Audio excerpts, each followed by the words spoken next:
Farmácia da Universidade Federal Fluminense, cadastrado na Pró-Reitoria de Extensão da Universidade Federal Fluminense.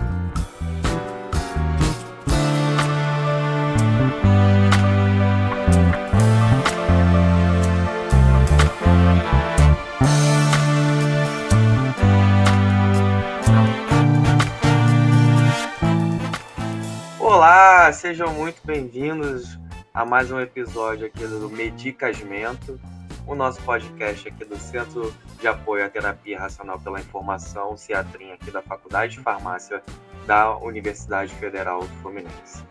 Hoje nós temos um convidado internacional, digamos assim. Hoje nós vamos bater um papo sobre envelhecimento com o professor Dr. Jair Neto, que se formou aqui pela Universidade Federal Fluminense e possui mestrado em farmacologia e doutorado em ciências farmacêuticas pela Universidade Federal do Rio de Janeiro. Ele está desde 2017 na Mayo Clinic, em Minnesota, nos Estados Unidos. Professor Jair Neto, seja bem-vindo novamente. É um prazer poder estar falando com você aí. Você poderia contar um pouquinho do início da sua carreira para a gente? Como que você foi parar aí nos Estados Unidos fazendo pesquisa? Hoje é pesquisa básica, pelo que eu vi aqui, mas acredito que você já tenha trabalhado com pesquisa clínica também. Seja novamente bem-vindo ao Medicasmento. Bom dia, Bruno. Bom dia, ouvintes aí do Medicasmento. Eu sou o Jair, eu fui formado em farmácia na Universidade Federal Fluminense e após alguns anos de trabalhando como farmacêutico, eu decidi seguir a carreira acadêmica. Então eu fui para a UFRJ, onde eu consegui o meu mestrado e o doutorado. E nesse meio tempo eu fiz um programa de intercâmbio e conheci a Mayo Clinic. E então eu vim para a Mayo Clinic inicialmente como visitante e acabei ficando como pós-doc, e hoje eu trabalho no mesmo departamento, numa área um pouco diferente, mas no mesmo departamento que eu vi inicialmente, que é o departamento de estudo do envelhecimento.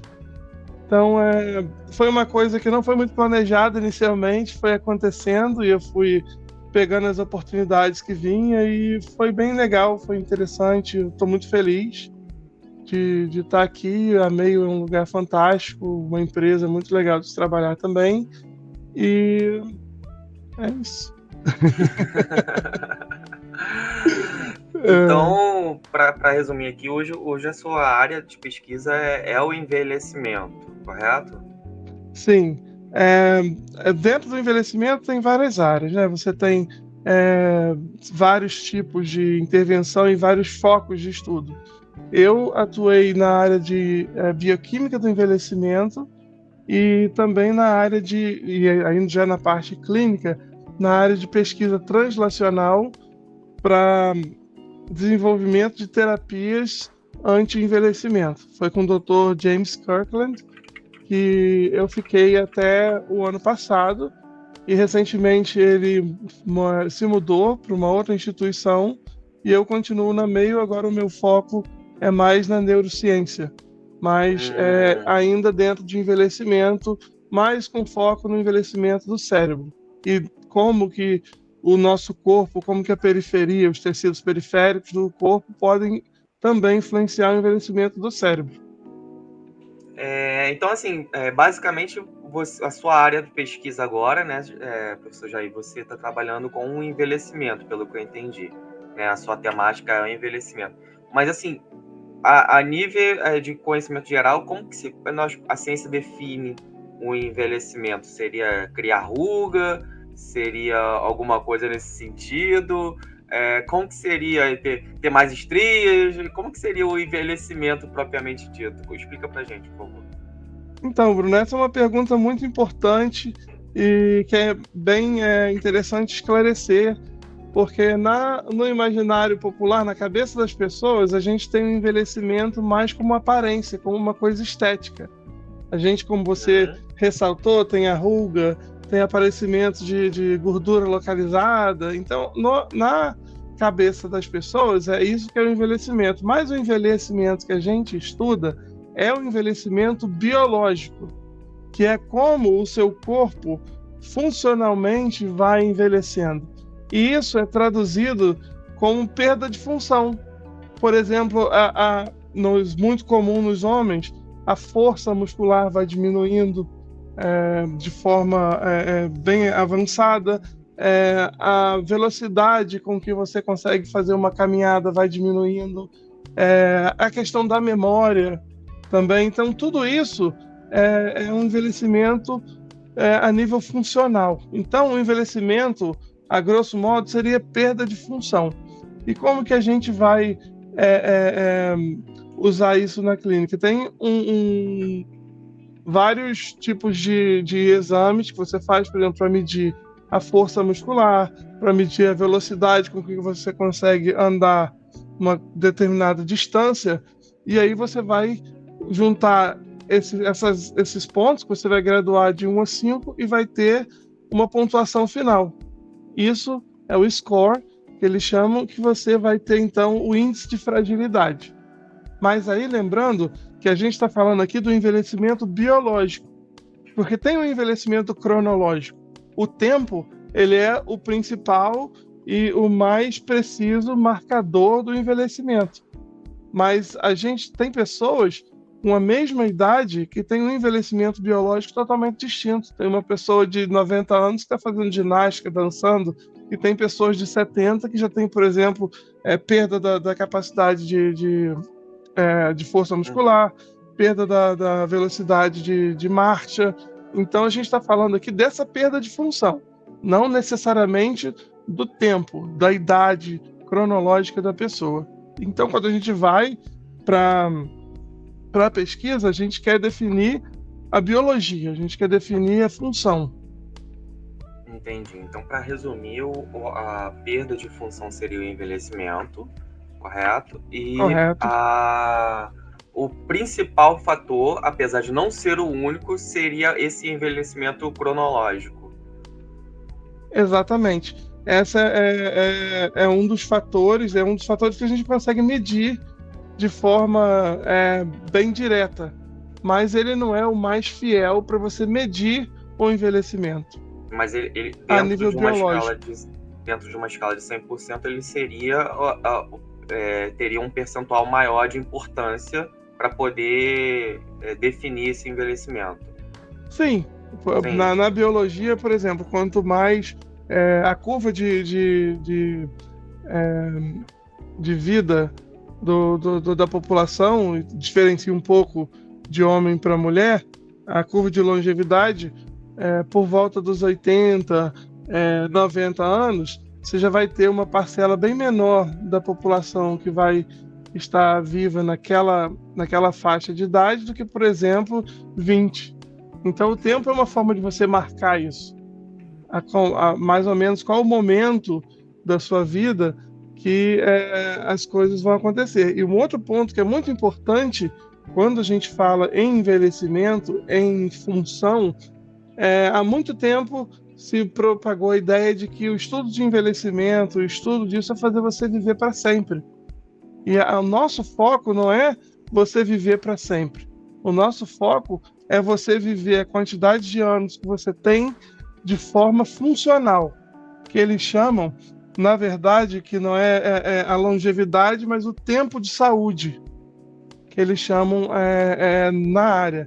Então, por exemplo, isso seria o equivalente a dizer que, em vez de você começar a ter o diabetes, começar a ter o Alzheimer em torno dos 50, 70 anos, a gente tentaria puxar isso, a ideia é puxar isso por 90 e fazer com que você viva melhor por mais tempo.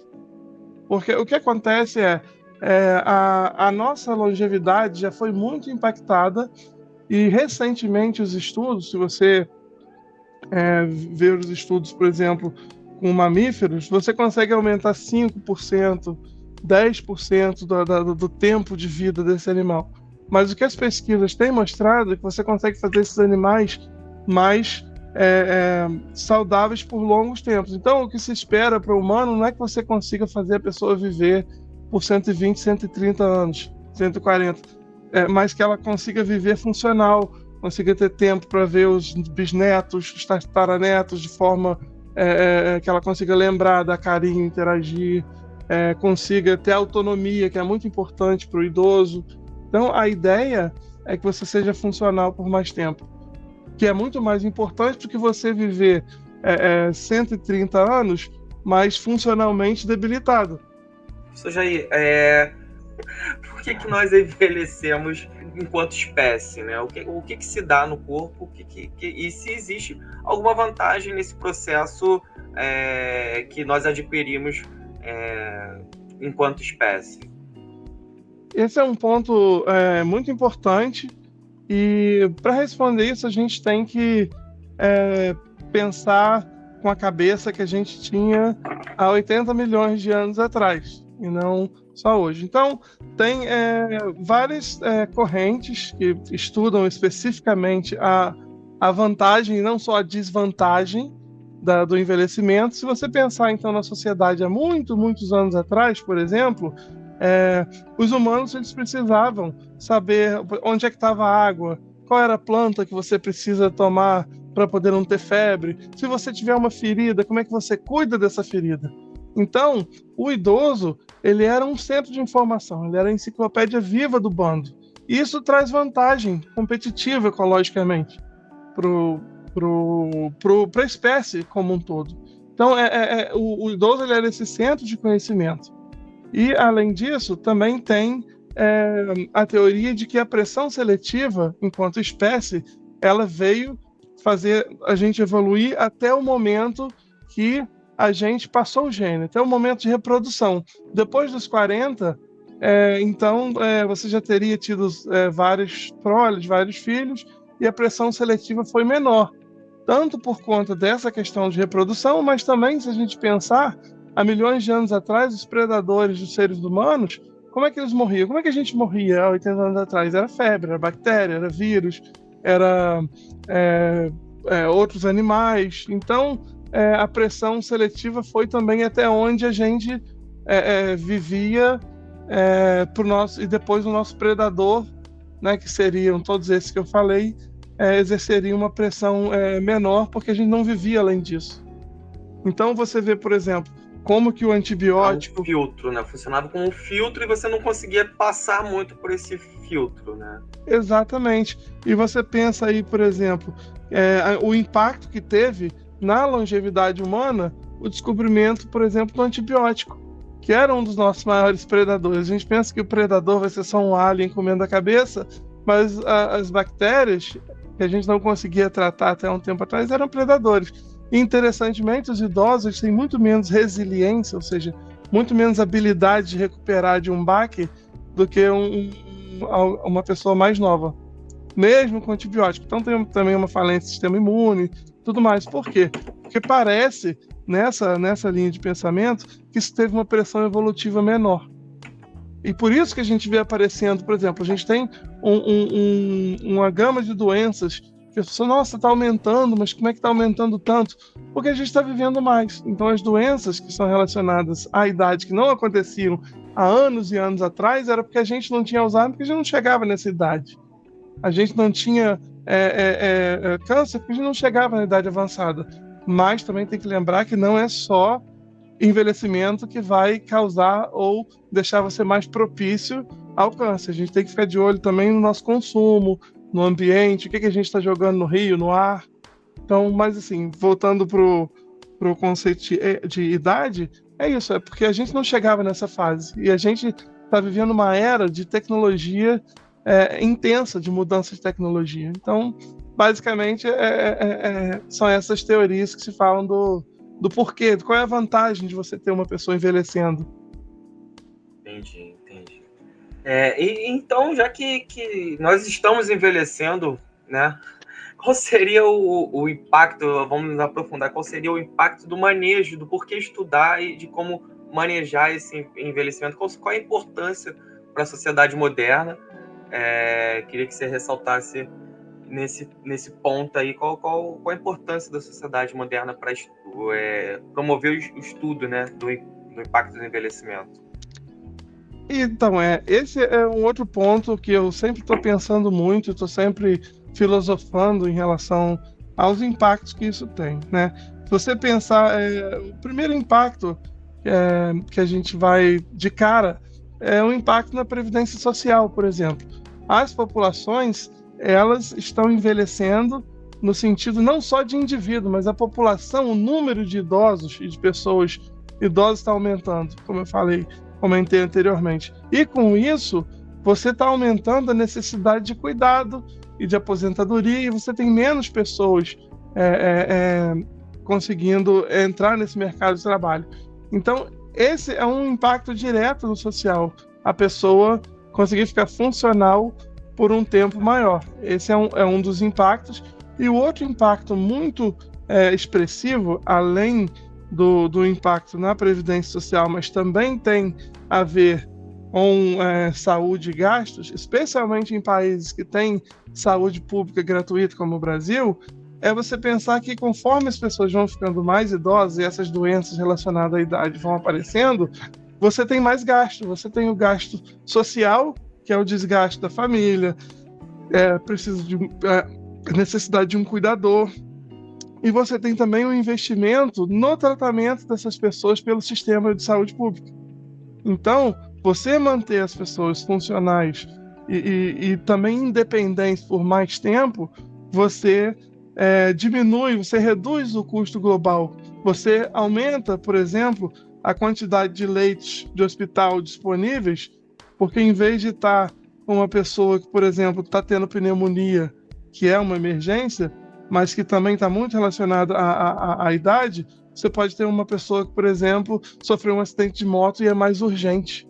Então, o impacto é imenso e tem várias áreas sociais que vão ser afetadas por isso.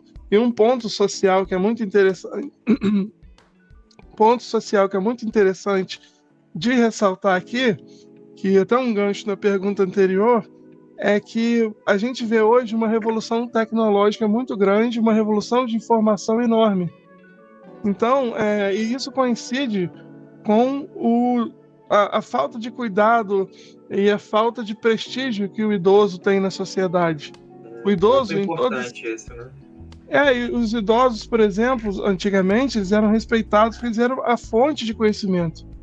E hoje em dia a gente acaba diminuindo ou não dando tanta importância para os idosos, porque aparentemente você tem informação em outros lugares. Isso não é uma coisa pensada que a pessoa acha, é uma mudança coletiva de comportamento.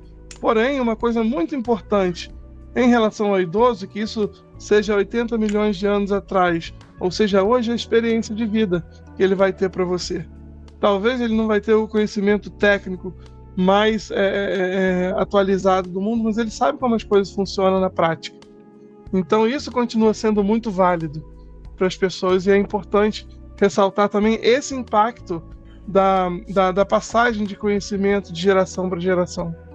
Entendi, perfeito. Então, assim, a gente consegue ver como que determinadas coisas estão lá atrás, né, podem estar se relacionando com eventos que nós conferimos agora na sociedade moderna, né? Como que está se dando esses estudos que vocês estão realizando aí nos Estados Unidos? Acredito que não seja só o seu centro que esteja estudando isso, pela importância, né, de que mundialmente a população, os índices mostram que a população tem envelhecido, né? Então, assim, seria interessante que você mostrasse para a gente como que está se dando o estudo do envelhecimento aí, onde você tem realizado as pesquisas, e em outros lugares aí também espalhados pelos Estados Unidos.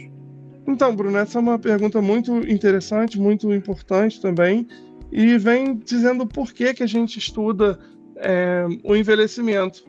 Como eu falei para você, a idade é o marcador que a gente usa em parte na clínica, e a idade é um dos fatores isolados de risco maior e mais pronunciado do desaparecimento da maioria das doenças. Então, por exemplo, um indivíduo com 50, 60 anos, a partir dos 40, ele vai ter uma chance maior de ter diabetes, de ter problema cardíaco, problema de hipertensão. E isso se aplica para vários outros tipos de doença, como o próprio câncer. Então, a importância e o porquê vem de tentar entender, primeiro, por que isso acontece com o envelhecimento, e segundo, quais são os mecanismos biológicos e fisiológicos que levam a essa perda de função, esse envelhecimento. Porque aí abre um espaço para você achar intervenções moleculares ou outros tipos de intervenções que você consiga, então, atacar o envelhecimento. Uma das teorias que se tem hoje em estudo franco e muito caracterizado é o que eles chamam de teoria da gerociência. Então, o que seria a gerociência? A gerociência é quando você tem o envelhecimento como um fator de risco. Então, em vez de você tentar tratar e entender as doenças isoladas, o diabetes, a hipertensão, o câncer, a gente tenta estudar como que o envelhecimento causa tudo isso, e a ideia é que você conseguindo achar uma cura, conseguindo achar, não uma cura, mas conseguindo achar um tratamento para esse envelhecimento, você vai atacar indiretamente não uma doença, mas esse grupo de doenças que acontece com o envelhecimento. Então essa é a base do porquê de se estudar, e esse é o racional do que se tem como consenso hoje no meio de pesquisa e no meio clínico. É você tentar achar o que eles chamam de pilares do envelhecimento, e aí você tentar achar formas de driblar isso para a saúde durar por mais tempo. E realmente tem tido muito tipo de fomento, tanto aqui nos Estados Unidos, tem grupos brasileiros também, América Latina, inclusive um dos principais encontros e congressos de anti-idade vai acontecer no Chile, em novembro esse ano. Então tem um grupo bastante ativo na Argentina, Brasil e América Latina também. Mas com certeza os Estados Unidos, e também a China, muito importante, ele tem um investimento pesado tanto no envelhecimento quanto em doenças relacionadas ao envelhecimento. E parte disso foi o projeto que eu atuei com o Dr. Kirkland. Eles criaram um consórcio nacional onde vários centros de envelhecimento, de estudo de envelhecimento, tentou então criar esse grupo de estudo, e eles vão então padronizar o estudo de envelhecimento em humanos. Então seria uma rede de estudo translacional, e associado a isso, a essa padronização do estudo clínico, de como guardar suas amostras, de como você medir os critérios, associado a isso, teria também um laboratório analítico que iria fazer então os testes clínicos desses pacientes, desses participantes de estudo, para então se poder ter dados em humanos em relação ao estudo do envelhecimento. Um dos problemas que a gente tem, digamos assim, com o estudo do envelhecimento é o tamanho da longevidade, ou seja, a quantidade de anos que o ser humano vive. Não é viável economicamente se tem um estudo clínico que dura 50 anos, 60 anos. Você tem várias complicações que vêm aí no meio do caminho. Então, a ideia é da gente procurar marcadores que vão se correlacionar tanto com o envelhecimento, mas também com certas doenças relacionadas ao envelhecimento. Entendi. Nossa, você falou um pouco e surgiram algumas dúvidas aqui. Eu queria que você esclarecesse. Eu queria que você primeiro fizesse um apanhado do que realmente seria esse estudo translacional, né, para poder ficar claro aqui para o nosso público. E também esses padrões, eu queria que você aprofundasse um pouco mais na busca desses padrões, como que é de standard, né, dos estudos, né, que você vai tentar encontrar um padrão que esteja associado ao envelhecimento, mas aí a população que você pesca é essa população dos Estados Unidos, né? Então talvez, não sei, tenha outros padrões, ou seja, um padrão só para em outros países, né? Como que se dá essa busca propriamente disso? Você disse que tem outros grupos em outros países estudando o envelhecimento, então assim, a dúvida é mesmo alguns exemplos, né, que você já tem sido descoberto e como se dá propriamente. Vamos entrar um pouco mais de cabeça nessa questão hoje aí. Então, a busca e a vantagem de você achar um biomarcador é você conseguir cortar tempo, ganhar tempo quando você está fazendo um estudo de intervenção. Por exemplo, nós temos hoje para o diabetes a hemoglobina glicada. Então, você acompanha o tratamento desse paciente, entre outros marcadores, a hemoglobina glicada. E o interessante é que os biomarcadores eles vão fazer predição de coisas específicas. Não necessariamente um biomarcador vai te dizer a história toda. Por exemplo, o biomarcador hemoglobina glicada, ele prevê muito bem o controle da glicemia por um tempo. Então, ele é bom para saber se você está conseguindo manter sua glicemia sob controle, mas ele não vai prever, por exemplo, o risco de morte no paciente diabético. Então, para você ver o risco de morte, você já tem que ver proteína reativa, C. Então, a ideia final de aplicando esse conceito para a idade é de você achar um grupo de biomarcadores que consiga, então, traduzir clinicamente essa perda de função. Em vez de você fazer um estudo por 30, 40, 50 anos, você faz um estudo em 3, 4 anos, usando esses marcadores como um substituto do objetivo real, que é tratar a perda de função. Então, o biomarcador, por exemplo, você tem o colesterol, que é um super polêmico, colesterol LDL, sobre risco cardiovascular.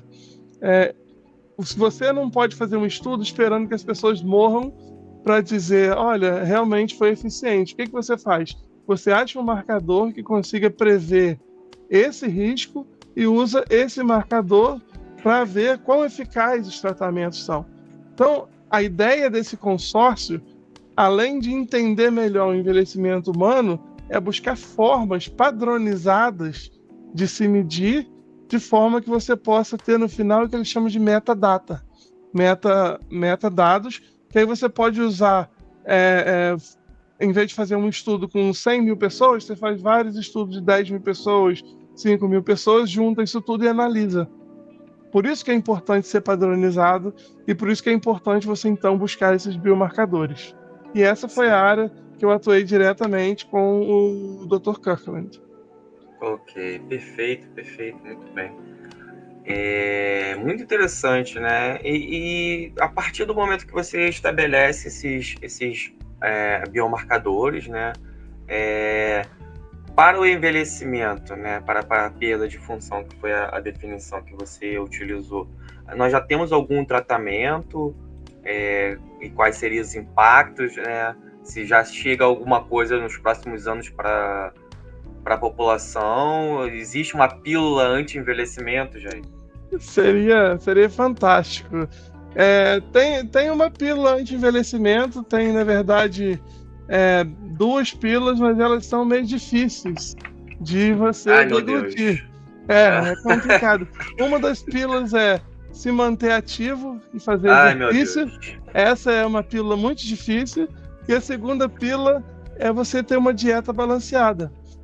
Então não tem pílula, né? Na verdade, não é muito difícil. Mas tem pesquisas hoje que tentam traduzir bioquimicamente e fisiologicamente o que o exercício e que a restrição calórica fazem no corpo para retardar o envelhecimento. Mas, como eu disse, esses estudos, tem muitos estudos pré-clínicos, que são os estudos que a gente faz lá em Camundongo, no laboratório, e tem a parte clínica, que é o que é disso que você consegue traduzir para o ser humano. Então, até agora, os dados mais sólidos e robustos que a gente tem são essas intervenções que, infelizmente, ainda não temos uma pílula. Temos que realmente para levantar e buscar fazer uma caminhada. E quando eu falo se manter ativo e fazer exercício, a gente pensa, não, eu tenho que ir para academia, tenho que fazer uma série, tenho que fazer um exercício de HIIT. Não, isso também é importante. Mas, por exemplo, pela Sociedade Americana de Cardiologia, você reduz enormemente o seu risco cardíaco se você conseguir dar pelo menos 10 mil passos por dia. Isso é se manter ativo. Então, o exercício também pode ser uma caminhada. E, normalmente, como a gente mede isso na parte clínica de exercício, não é botar a pessoa necessariamente fazendo aula de spinning 3 vezes na semana. A gente mede com uma caminhada ou avaliando o nível de atividade dessa pessoa. Já teve uma vez que uma pessoa perguntou, mas espera aí, o exercício HIIT tem algum tipo de exercício aeróbico, anaeróbico que tem impacto mais no envelhecimento? Então, quando você vai estudar isso em população de mais idade, você vê como nível de atividade, não necessariamente um exercício específico. Esses estudos específicos são mais relacionados à perda de gordura e mais a questão de uma saúde momentânea. Para a longevidade, a gente mede mais o nível de atividade mesmo da pessoa. Então, com isso falado, agora vem a parte, agora que eu já joguei o balde de água fria, vocês, tem a parte interessante que tem realmente várias linhas, na verdade, que buscam tratamentos farmacológicos. Mas eu quero deixar e frisar bastante aqui que você não tem um dado clínico sólido para dizer, não, isso aqui vai melhorar a saúde, ou essa pílula aqui vai fazer com que você viva mais. Não se tem isso em humanos, tem muita coisa que se estuda em camundongo, a longevidade de um camundongo são 3 anos, então é mais fácil de estudar do que do humano. Se estuda muito também em vermes, que o tempo de vida do verme é de dias, em moscas, por exemplo, mas assim, isso tem que traduzir para o humano. A gente, né, você é homem ou você é um rato? A gente não é um rato, né? A gente é ser humano, então a biologia é diferente. Então, muita coisa que a gente vê, às vezes, na capa de revista, a gente tem que pensar se aquilo realmente foi testado em humano ou se aquilo é uma pesquisa pré-clínica, preliminar, como se fosse uma forma de você fazer o screening para depois você passar para o humano. Isso é muito importante. E tem muitas dessas terapias. Por exemplo, uma terapia muito popular, e já tem um tempo que está rodando por aí, é a terapia dos aumentadores, vamos dizer assim, dos reforços de vitamina B3, que é conhecido como NAD. O NAD é importantíssimo bioquimicamente para manter o sistema de oxirredução do corpo. Ele é um cofator importante para várias reações bioquímicas, mas ele também é uma molécula de sinalização. E a gente já sabe que tanto em humano e muito bem provado e muito bem estudado em camundongo e outras espécies, que com o envelhecimento, o nível global da quantidade da vitamina B3 ativa no seu corpo cai, que é o NAD+. Então a gente tem hoje os aumentadores, os promotores de NAD, os reforços de NAD, que eles chamam de NAD boosters, para poder repor esse NAD e numa forma de tentar, então, reverter ações biológicas. Mas isso, os estudos em humanos são muito preliminares, não se tem nada concreto, e você vai ver vários cremes ou várias promessas aí nas lojas X e Y vendendo pílulas de NAD, pílula de nicotinamida, mononucleotídeo, pílulas de NR, que é um análogo molecular da molécula de NAD. Então, mas nada disso está provado em humanos. Você pode ter uma melhora ou pode ter um aumento de função ou evitar essa perda de função. E também não se tem estudos de grande número sobre a segurança dessas intervenções. Então, por exemplo, a nossa célula perde NAD, mas a célula de câncer, por exemplo, ela usa NAD. Então, se eu usar um NAD booster, o que isso vai acontecer? Isso vai fazer bem ou vai fazer mal? Isso tem que ser estudado com muito critério, com muita seriedade, para você não botar no mercado uma coisa que não seja eficaz, que ainda possa causar mal. Porque o que acontece? Na legislação brasileira e aqui também, tem uma diferença entre você registrar o alimento e você registrar o medicamento. uma das brechas regulatórias que algumas companhias, algumas pessoas usam, eles registram como suplemento, mas vendem como fazendo uma menção de eficácia. Então, tem menções de eficácia que você só pode fazer se você tiver um estudo e também se você tiver um estudo de segurança. Mas se ela vai como suplemento, você meio que não precisa desses estudos. E aí que mora a zona cinza da coisa, entende? Então, esses suplementos são os mais famosos. Tem outros medicamentos que estão em estudo também, mas nada concreto. Um dos medicamentos, da classe de medicamentos que está sendo muito estudados são os senolíticos, que são medicamentos que basicamente vão eliminar algumas células do seu corpo que ficam velhas. Com o tempo, as pessoas chamam fora da ciência de células zumbis, que são basicamente células que foram se dividindo, ou células que sofreram algum ataque de radiação e elas perderam a função. Elas não conseguem mais ser uma célula funcional, mas o sistema imune não consegue matar essas células, elas são resistentes à apoptose. Então, essas células se transformam numa célula muito inflamatória e vai causar essa inflamação de graduação baixa que acontece nos tecidos de todo mundo conforme a gente vai envelhecendo. Mas isso tudo ainda é muito preliminar em humano. Tem muito estudo em outros mamíferos, mais em humanos e em não primatas, né? Que são, no caso dos, a grosso modo dizendo, dos macacos, que são os mais próximos da gente, é bastante limitado. E a última terapia assim, que tem bastante eficácia são os inibidores da mTOR, como no caso da rapamicina. É uma outra linha que tem sido estudado bastante intensamente por vários grupos e parece que está apontando aí um benefício.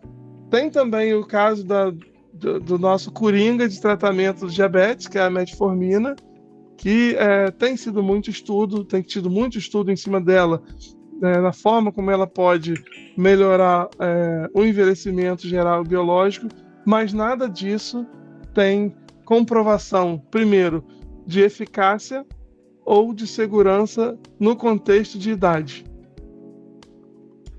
Perfeito, perfeito. Você, só para esclarecer aqui para os nossos ouvintes, o NAD que o professor Jair mencionou é aquele NAD que você sofreu lá no ciclo de Krebs mesmo, tá, gente? Lá atrás é aquele NAD que a gente estudou no ciclo de Krebs, então, assim, tá todo relacionado a realmente um processo de respiração celular, de sinalização e, enfim. Você falou sobre a restrição calórica, os estudos sobre restrição calórica e o envelhecimento e como eles poderiam estar relacionados ao envelhecimento.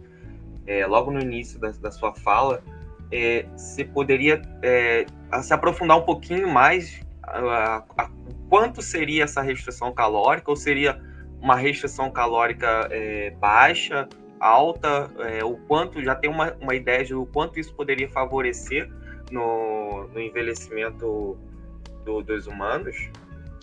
Então, Bruno, isso é um dos motivos pelo qual se criou essa rede de estudo translacional. E quando eu falo translacional, pegando o gancho lá de trás, translacional é você pegar da pesquisa pré-clínica com animal e jogar isso para pesquisa clínica em humanos e ver o quanto que isso vai se traduzir. Né? E quanto disso vai se traduzir pro estudo em humanos.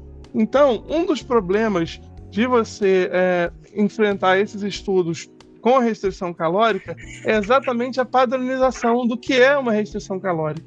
Se você olhar, na maioria das religiões, tanto as religiões cristãs quanto as outras religiões, o jejum é uma forma bem comentada de como você purificar o corpo.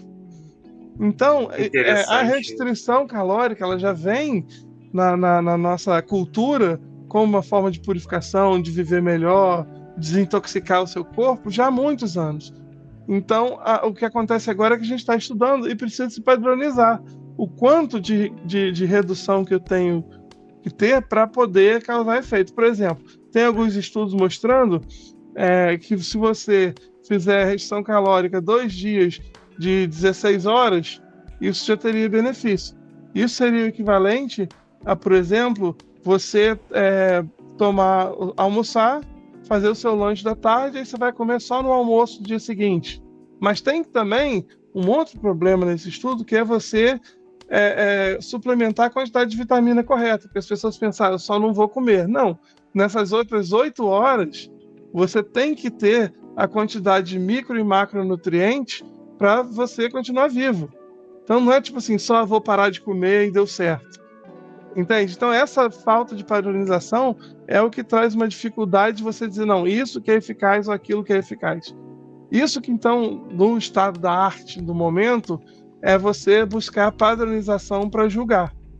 Então, nos estudos de marcadores e nos estudos de função, se mostrou que os certos graus de restrição calórica vão causar benefício, mas ainda não tem um tratamento padronizado dizendo, não, esse é o tratamento. Faz sentido. Tô toda hora querendo que você diga um tratamento pra gente, mostre uma pílula, mostre alguma coisa pra gente fazer pra não envelhecer, e você toda hora jogando uma balde de água fria na gente. Eu tô vendo. Eu tô vendo que você tá tentando me jogar jogar uma casquinha de banana pra ver se eu falo, mas isso é interessante. Minha maior preocupação é a segurança das pessoas, com certeza, e a segunda preocupação que eu tenho enquanto ciência é não dar uma falsa esperança para as pessoas. Se você olhar hoje na capa de revistas científicas, você vai achar uma cura para um monte de doença na capa toda semana. Aí quando você olha, não tá. As pessoas continuam tendo morte por doença cardiovascular, continuam tendo morte por diabetes e outras doenças, e câncer, por exemplo, que é um que o pessoal adora mostrar que teve uma cura. E qual é o problema disso? Você dá esperança para as pessoas que estão num momento fragilizado da vida, tanto para as pessoas que estão passando pela doença, quanto os familiares. Então eu tento ser muito cauteloso e muito transparente no que eu sei, no que pode ser tido como uma coisa já com embasamento prático e empírico, para não dar essa falsa esperança para as pessoas e também não conduzir essas pessoas para um tratamento ineficaz e perigoso, como, por exemplo, na época da cloroquina. Um dos maiores problemas da cloroquina, que se estuda hoje, olhando para trás o que aconteceu no Covid, é que, além dela não ter eficácia, ela aumentou o risco cardiovascular. Entende? Então, isso é muito sério. E é isso que eu tento não fazer e tento buscar traduzir o estado da arte sem dar uma informação que vai levar as pessoas a algo que pode colocá-las em risco ou dar uma falsa esperança. Sim. Que bom que você tem esse posicionamento e gostaríamos, principalmente aqui no Brasil, que nós sabemos da dificuldade de acesso à informação, que os pesquisadores pudessem estar sempre se pronunciando e as pessoas ouvindo com essa cautela que é fundamental na hora de você promover a adesão a uma tecnologia de saúde. Então, Jair, para a gente sintetizar esse bate-papo que nós tivemos aqui hoje, né?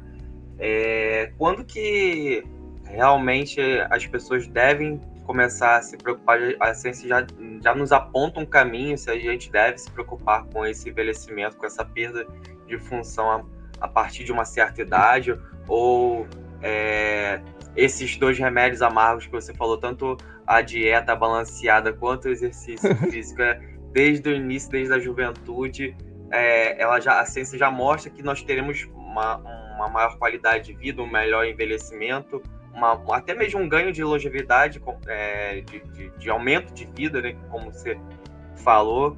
Eu queria que você dissesse aí para os nossos ouvintes o que a ciência tem nos apontado sobre essas questões. O lance dessa pergunta que você está me fazendo é que muitas das coisas são preventivas. E essas prevenções têm que começar desde cedo, porque você cria o hábito. Então, o hábito de exercício, hábito de uma boa dieta, hábito, por exemplo, de, em vez de você pegar o carro para ir na farmácia, você poder andar um pouquinho mais. Então, esses hábitos são importantes e que se comece desde cedo. Porém, as pessoas que estão na fase mais perto dos 60, 70 anos, também tem benefício se você começar a adotar essas medidas. Porém, em algumas situações, as pessoas nessa faixa de idade, elas já estão com certos tipos de debilidade. É importante que você tenha a orientação de um profissional de educação física, porque ele vai saber o tipo de exercício que vai fazer com que você não prejudique algo que já esteja recorrente. Então, em qualquer momento da vida é importante. Se você, obviamente, se você deixar para mudar o seu estilo de vida, mudar o seu exercício, aumentar exercício e dieta lá para os 70, 80 anos e viver numa farra com cigarro, excesso de bebida alcoólica, excesso de calorias, provavelmente não vai ser tão eficaz. Mas o quanto antes você começar a criar esses hábitos, é melhor. Porque o grande problema disso tudo é o nosso hábito. O nosso hábito mudou. A gente não anda tanto quanto andava mais. Tem o controle remoto, tem a escada rolante, tem o elevador. A gente está sempre com pressa. Tem o estresse, e o cortisol também é um dos mecanismos relacionados ao envelhecimento. Então, é o quanto antes. Especialmente focar em criar hábitos saudáveis. Isso é importante. Perfeito. Bom, gente, o bate-papo está excelente. Muito obrigado, muito produtivo mesmo, professor Jair. Gostaria de agradecer imensamente você ter disponibilizado um tempinho aí do seu tempo para poder bater um papo e nos esclarecer sobre um assunto. Eu convido para um próximo episódio, o episódio Envelhecimento 2, futuramente. Provavelmente eu vou... Que aí a gente envelhece junto, conversando sobre envelhecimento. Talvez eu consiga trazer algo mais animador. Quem sabe uma pílula. Quem sabe, vamos certamente. E gostaria de agradecer novamente e lembrá-los de seguir as nossas páginas no Instagram. O episódio da Medicamento ele vem sempre às sextas-feiras pela manhã. E é isso, pessoal. Até o próximo episódio. Agradecemos novamente ao professor Jair. Se tiver alguma coisa para nos dizer aí, que não seja um balde de água fria. É um prazer e uma alegria muito grande sempre estar em contato com o pessoal da pesquisa do Brasil, especialmente com a UF, o pessoal da farmácia da UF, que mora no meu coração, é minha alma mater. E estamos aí, se eu puder ajudar, no que depender de mim, estamos juntos, sou sempre aberto a conversar e ter um bom bate-papo. Então pode me incluir aí no Envelhecimento 2. Maravilha. Obrigado, pessoal. Até a próxima. Tchau. Este foi mais um episódio do Medicamento, o podcast do Centro de Apoio à Terapia Racional pela Informação sobre Medicamentos da Faculdade de Farmácia da Universidade Federal Fluminense, cadastrado na Pró-Reitoria de Extensão da Universidade